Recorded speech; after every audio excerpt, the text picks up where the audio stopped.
Hey there, I wanted to show you how to put a file in a funnel and the best way to do that at this point.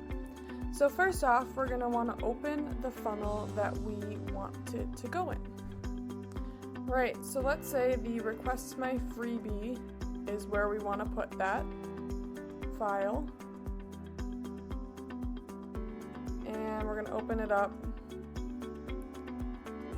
And let's say that instead of a, we'll just say request my freebie, instead of having a opt-in form, we wanted to actually just put a button that said download now,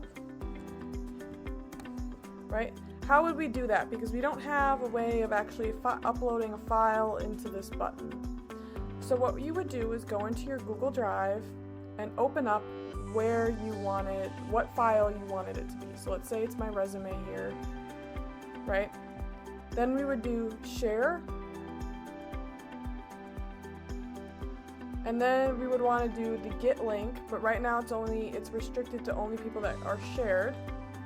So if we go back and say change to anyone with the link, it will change to anyone with a link, and then that they are a viewer. You're going to want it only to be a viewer and not a commentator or a editor, otherwise they would be able to add things or take away things from the document itself. So we're going to want to keep it viewer and copy that link, go back into the funnel builder, and then have it open a URL, put that URL in there. You could have it open in a new tab or not. Let's have it open in a new tab and save it.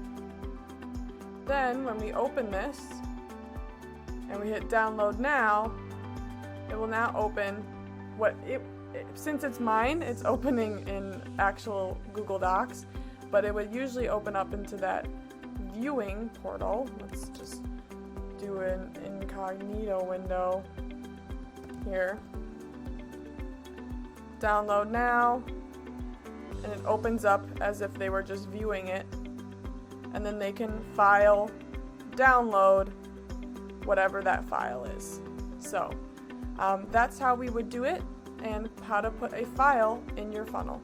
Thanks.